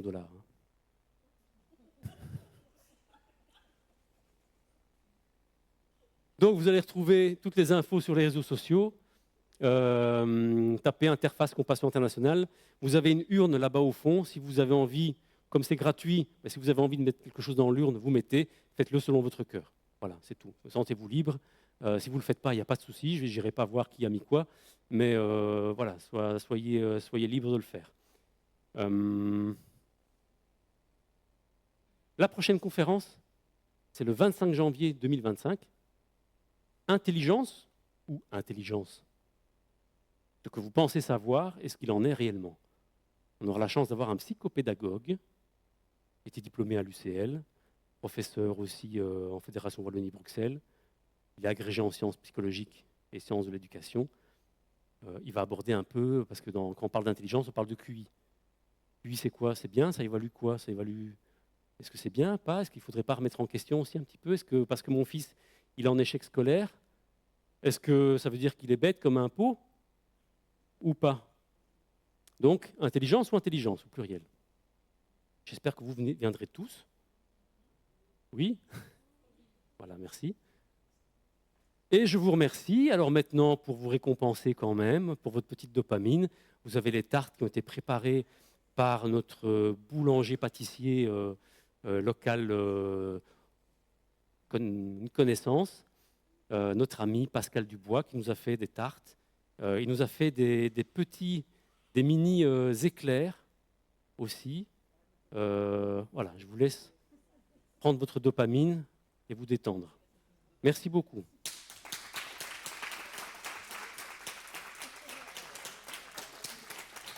S'il y a des questions, je veux bien y répondre tout de suite, ou alors je vous réponds informellement tout à l'heure. Nathalie, micro. Merci. Ouais, mais comme ça, tout le monde entend. C'est juste par rapport aux vapotes. Il y a des vapotes qui sont faites avec des sels de nicotine et pas avec oui. des liquides. C'est oui. le même système en fait. Alors je ne l'aborde pas ici, mais j'ai une dia là-dessus.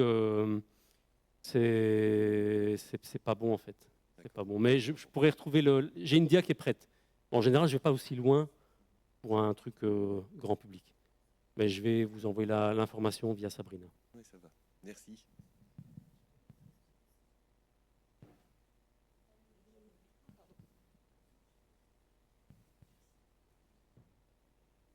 Tu veux savoir comment bien commencer à fumer?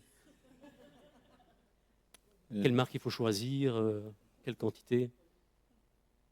Tu n'avais pas parlé de cigare. On nous a toujours dit que le cigare était moins fort, où il y avait moins de nicotine. Oui. Et puis il y avait aussi dans le passé les anciens qui fumaient sans filtre. La différence, c'est quoi entre le filtre et le sans filtre? Alors ça, par contre, j'ai préparé. Je m'attendais à ce genre de questions.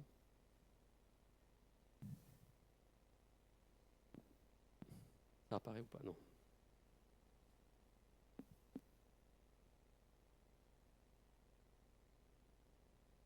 Ça a coupé? Voilà. Alors, vous avez tout en haut la cigarette classique. On achète un paquet de cigarettes. Vous avez les cigarettes à entuber. Donc, c'est juste les tubes et une machine qui met du tabac dedans. Oui, voilà, il y a une question de coût. Vous avez les cigarettes roulées. Alors là, vous avez le filtre. Là, il n'y a pas de filtre. Alors parfois, certains mettent un petit carton ou un filtre. Enfin voilà, après, il y a différentes pratiques. Vous avez le joint, vous avez la chicha. D'après vous, qu'est-ce qui est plus ou moins toxique ou c'est la même chose? Ouais, mais toi, tu as déjà fait la formation. Alors laisse un peu les autres. Laisse jouer un petit peu les autres. Quoi? Oui, parce qu'on en avait parlé la fois passée. Faites pas les malins, s'il vous plaît. Ceux qui ne savent pas participer, mais ceux qui savent déjà, attendez un petit peu avant de faire les malins.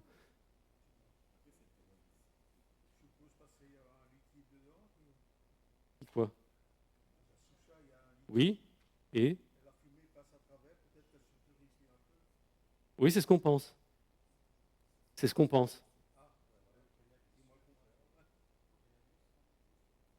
Alors, par rapport à une cigarette classique, donc si on prend la référence cigarette classique, les cigarettes entubées, en général, l'intoxication est 2 fois plus forte.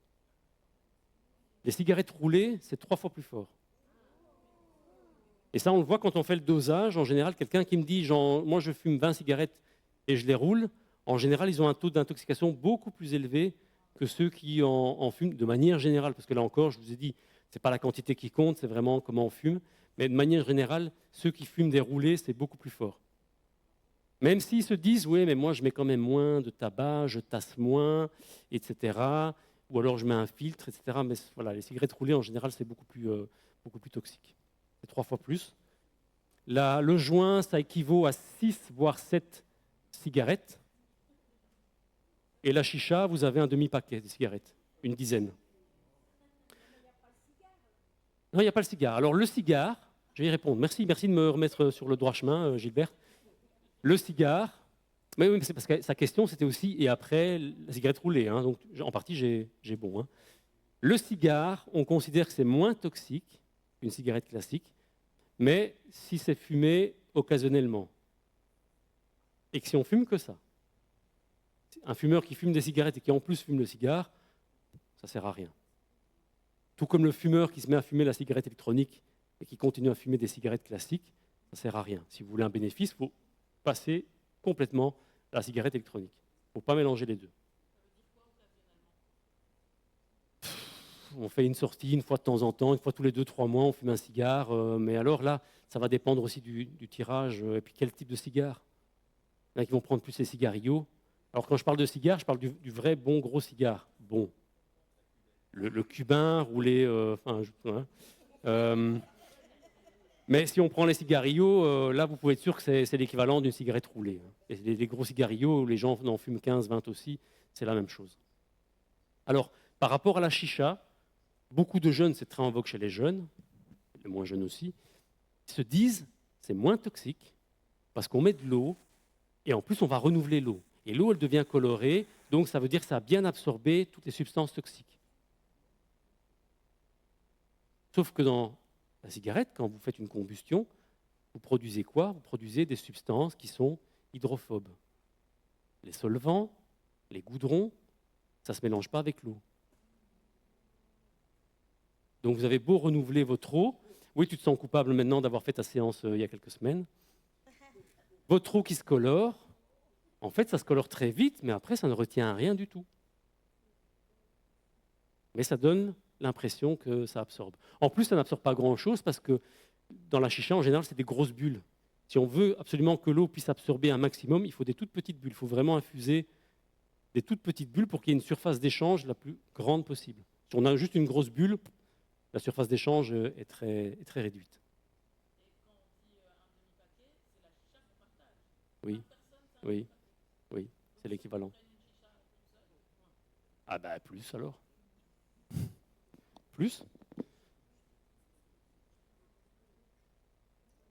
En tant que fumeur passif, donc si par exemple j'ai une copine qui fume à l'intérieur, enfin pas la cigarette, mais la cigarette électronique à l'intérieur, est-ce que c'est pas si grave que ça finalement? Vu que, c'est moins grave que si elle fumait une vraie cigarette. Mais tu es exposé aussi à des substances. ok. Il y a eu des cas où, en tant que fumeur... Il n'y a pas de mort. Non, il n'y a pas de mort. Je réponds direct. Il n'y a pas eu de cas de mort. Bah, si tu es enceinte, pas maintenant, mais un jour, et que tu vas chez la même copine qui fume sa cigarette électronique à l'intérieur, il vaut mieux éviter. Il vaut mieux le risque zéro. Même si elle n'est pas enceinte. C'est mieux. Maintenant, c'est mieux ça qu'une vraie cigarette.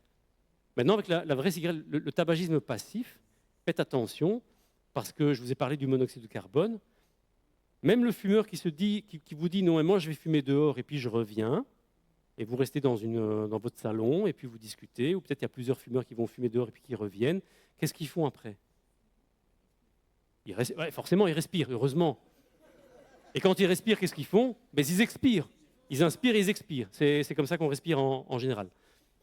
Quand vous expirez du monoxyde de carbone. Si j'arrive à le doser dans l'appareil, ça veut dire que quand ils respirent normalement et que vous parlez calmement dans votre salon, ils expirent du monoxyde de carbone. Ça veut dire qu'ils vous intoxiquent au monoxyde de carbone.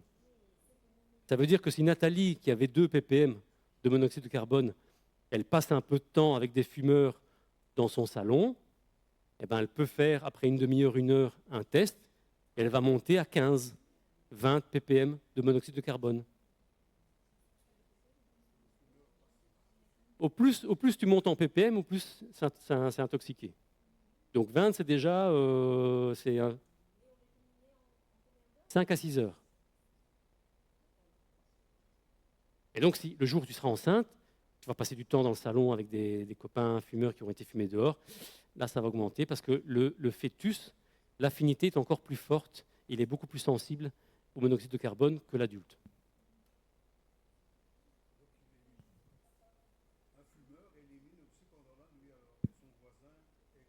Oui.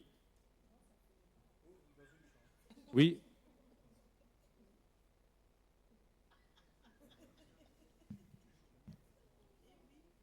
Merci pour la conférence. Moi, je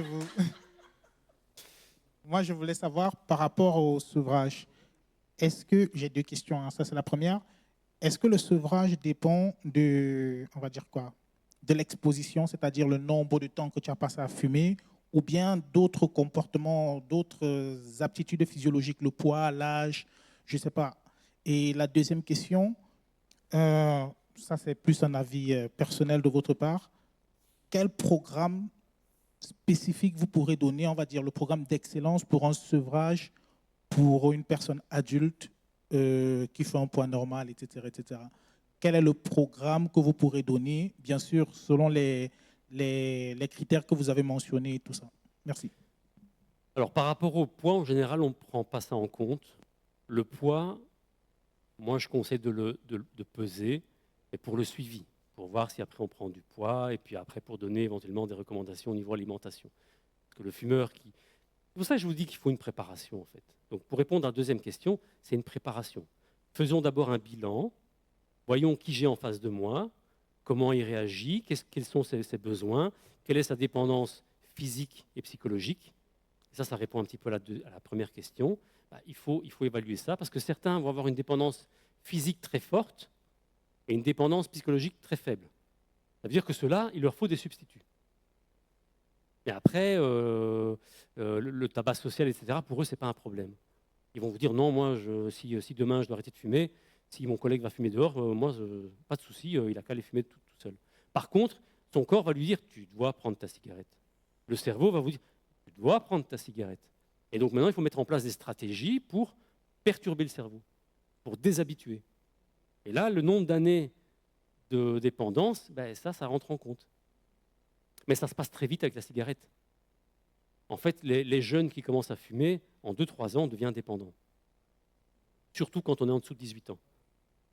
C'est pour ça que les cigarettiers ciblent les jeunes, parce qu'ils savent qu'ils deviennent très vite dépendants. Et que donc, on va avoir des clients à vie, quasiment à vie. Et c'est pour ça qu'au Canada, ils ont interdit beaucoup plus tôt l'interdiction d'acheter des cigarettes pour les moins de 18 ans. Ici, c'est arrivé il y a quelques années, Sabrina. Il y a 2 ans, je pense, 2-3 ans. Parce qu'au plus on est jeune, au plus on devient accro, très rapidement. Ça va très vite. Donc, si forcément, au niveau de tabac, si vous fumez 20 cigarettes par jour, vous répétez 20 fois le même geste, les mêmes circonstances, les mêmes envies, 365 fois par jour, par an, et pendant 20, 30, 40 ans, vous voyez un petit peu le nombre de fois où vous avez répété un geste. Donc là, si quelqu'un a une dépendance psychologique très forte, il va falloir travailler sur la déshabituation. Il faut montrer au cerveau qu'il peut faire autre chose et qu'en fait, ça se passe bien. Au final, ça va. Donc là, il faut évaluer bien comme il faut pour après savoir, OK, on va jouer sur la gestion du stress, on va jouer sur... il faut donner des conseils sur l'alimentation parce qu'après, le fumeur qui est stressé, ben, il va vouloir grignoter. Donc, il prend des calories, donc il prend du poids. Donc, le conjoint, après, va dire, c'est gros, reprends la cigarette. Et ainsi de suite. Donc, il faut préparer. Il faut vraiment une préparation. Il faut vraiment bien se préparer, prendre du temps. Ça dépend du fumeur. Eh bien là, ça dépend du professionnel. Il y en a qui coûtent 30 euros, il y en a qui coûtent 50, 60, 80, 100, etc. Ça dépend du professionnel. Mais le remboursement, lui, par contre, il est fixé, il est limité. Il y a 20 euros, il y a 30 euros pour la première consultation et il y a 20 euros remboursés pour les 7 suivantes. Donc un total de 8 consultations remboursées, partiellement. Alors en général, les tabacologues, ils mettent 30, 40, 50 euros la consultation. Moi, quand je consultais, je mettais 100 euros. Mais moi, je suis meilleur.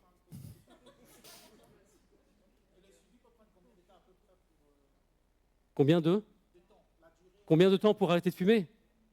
Eh bien ça encore, il faut organiser ça avec le fumeur. Moi, je ne mettais pas de limite de temps.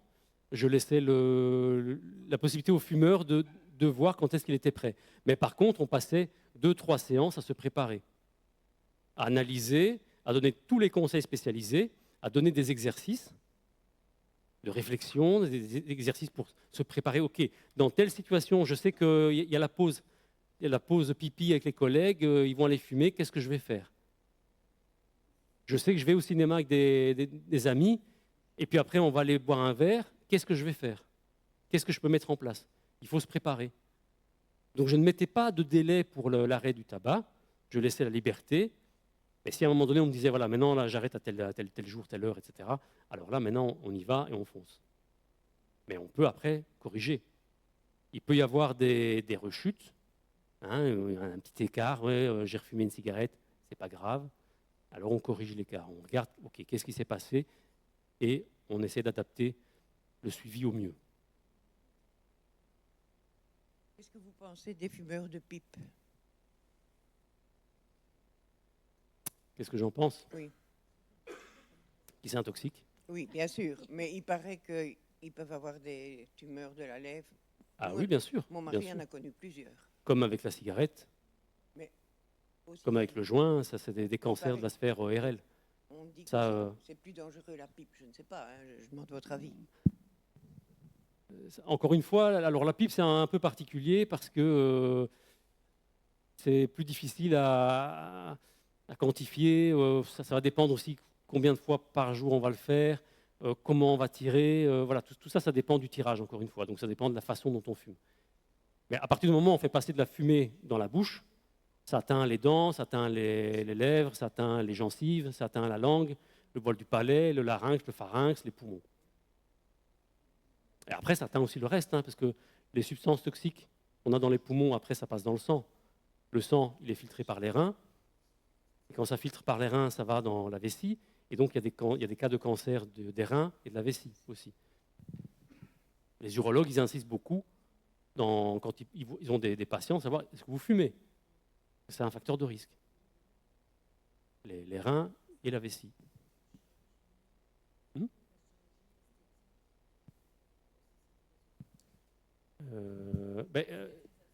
Oui, alors ce n'est pas un facteur favorisant, mais ça va rentrer en compte si on envisage une chirurgie, parce qu'au niveau de la cicatrisation, en fait, ça va ralentir la cicatrisation et il peut y avoir des interactions avec les substances qui sont utilisées pour vous anesthésier. Donc en général, un fumeur, on conseille d'arrêter 1 mois avant une chirurgie pour avoir toutes les chances de son côté. Mais évidemment, les fumeurs, après, vont me sortir que oui, mais moi, je connais un grand-père qui a fumé jusqu'à 85 ans et il n'a jamais rien eu.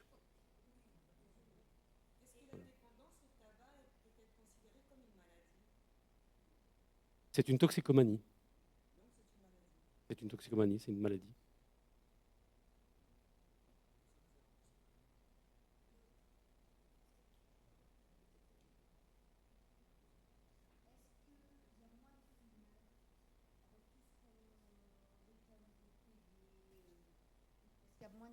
Maintenant. Est-ce qu'il y a moins de fumeurs avec le fait que l'État est payé? C'est ça? Non, avec tout ce qu'on doit payer, avec l'État, avec les taxes qu'on nous demande. Oui, en fait, est-ce qu'il y a quand même moins de fumeurs par rapport à toutes les restrictions? Les nouvelles statistiques, là, Cienzano ont montré quand même qu'il y a une réduction dans la population générale du nombre de fumeurs. Avant, on était autour de 25%, 20-25%. Donc ça faisait un quart à 1/5 de la population belge. Maintenant, on est 15 à 20%, en fonction du sexe, en fonction des tranches d'âge, etc. Donc oui, mais qu'est-ce qui fait ça? En fait, le principal facteur incitant à arrêter de fumer, c'est le prix du paquet.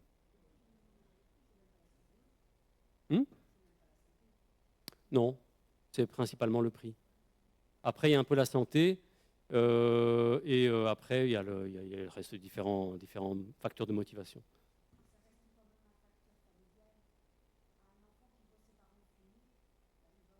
Oui, là, les statistiques sont claires. Un enfant qui naît dans une famille de fumeurs a plus de chances de devenir fumeur.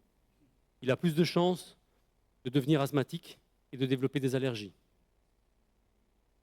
Et moi, je le constate dans les examens médicaux, quand je fais certains tests pulmonaires, les spirométries, ceux qui ont une courbe où on voit qu'il y a une petite obstruction des petites voies aériennes, en général, soit ils fument, soit il y a eu du tabagisme passif. Donc quand on me dit non, je n'ai pas fumé, je n'ai jamais fumé, si je vois qu'il y a une concavité de la courbe, je pose la question si les parents étaient fumeurs. Et là, en général, c'est oui. Oui. Dans les voitures aussi, même si ça a été interdit, on en voit encore. En tout cas, au niveau pulmonaire, avec un certain test particulier, ce qui est perdu est perdu. C'est juste que ça se stabilise, en fait. Votre capacité respiratoire, ce que vous perdez en fumant, vous l'avez perdu. Mais vous stabilisez. Le fumeur qui continue à fumer va continuer à perdre de la capacité respiratoire. Mais le fumeur qui arrête, lui, stabilise. Après, on renouvelle un petit peu. Voilà, on a vu, on élimine la nicotine, on élimine le CO, on élimine aussi d'autres choses, mais on ne récupère pas tout. Les facteurs de risque cardiovasculaire s'améliorent, mais il y a quand même des choses qui, quand elles sont là, c'est trop tard, c'est à vie. Donc autant arrêter le plus vite possible.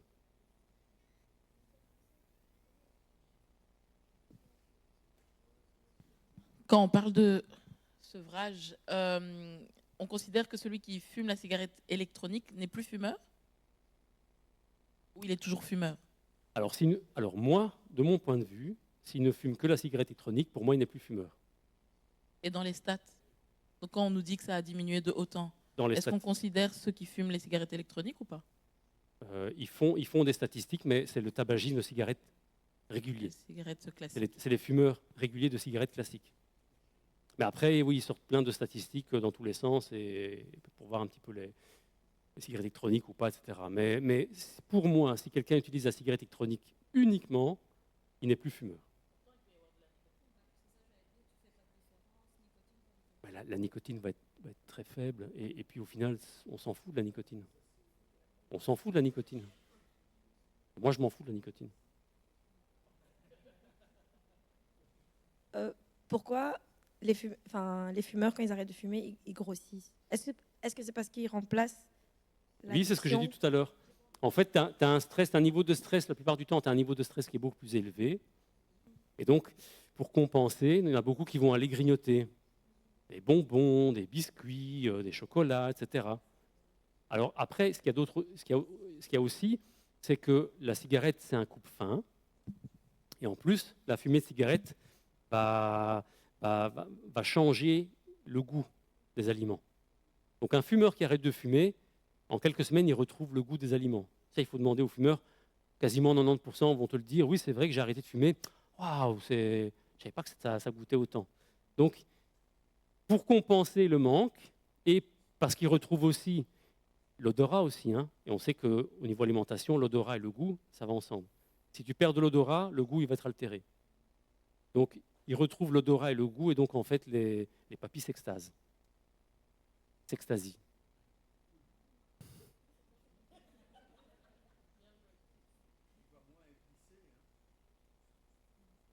C'est moins épicé.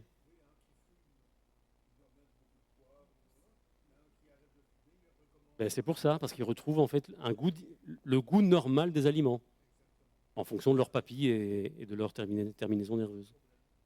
Voilà. Mais sinon, voilà, il y a le stress et le fait de retrouver le goût.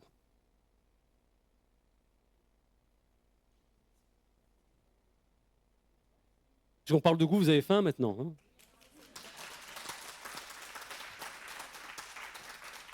Voilà, merci à vous. Bonne dégustation.